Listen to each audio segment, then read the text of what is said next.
Hi, I'm Jazza, social media personality, animator, illustrator, artist, and Skillshare teacher. And I just made a Skillshare class on how to draw the human body, specifically anatomy. I know that word sounds complex and scary, but it doesn't have to be. Check out my Skillshare class on how to draw anatomy, and you will be mind blown as to how approachable I can make this subject for you. So to give you a little bit of a helping guide, I wanted to show you how to do what I call reverse blocking, where you can use a reference to figure out how those blocks piece together so you can start using those blocks without references or without tracing. So imagine this was the end goal you wanted to reach, drawing a dude holding an axe. Blocking is the act of breaking up these areas into just the parts that create the most impact in the silhouette. The shoulders and the torso in this instance are the most obvious ones, but I'd encourage you to figure out what works best for you.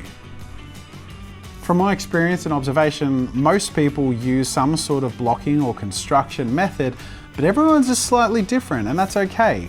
They're all a result of our own observation and the way our brain understands and compartmentalizes and sort of breaks down the complex into the simple. Sometimes I like to indicate where the spine might go, so sort of indicate a curvature back here. And then with that core shaping in place, I start to add a little more distinction, and that's where I would add that midriff area, maybe even draw a line indicating where the center dividing line of the chest and abdomen are. And it's from here that I would start adding the anatomy. That's reverse blocking. How do you then block? Well, here's one of my photo references of this girl.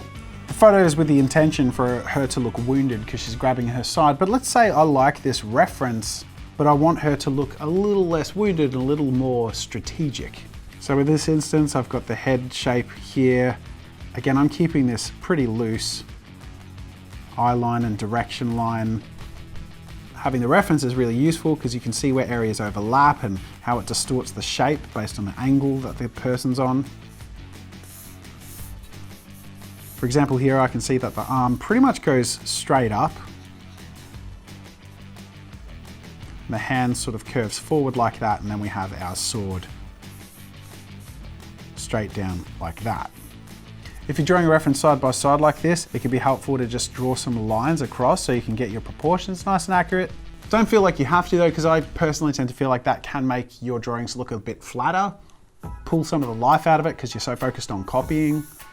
And this is an example of having the basics there, but I want to switch it up a bit. In two ways, this arm looks a little bit invisible and this leg looks also quite stuck behind the leg in front of it. I want to spread those legs a bit so I have a little bit more of a clear distinction between the two shapes. And rather than grasping the front of her torso, I'm just going to relax her front arm on her leg so that her hand is sort of resting on top of her knee. And there you go, just like that, I've blocked from the start, but with a reference, a tweaked version of the pose that I'm going for. So there we have my finished blocking. It's really, as you can see, pretty scribbly, fairly loose, and that's okay. That's the purpose of it, is to create a sort of silhouette foundation and an indication of proportion and pose so you can put your anatomy on top. Give it a go yourself. Draw 2 to 3 blocked poses with or without references. It's entirely up to you.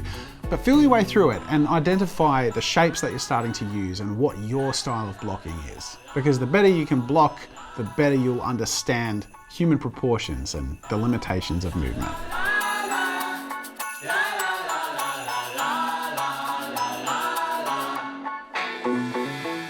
So there you have it.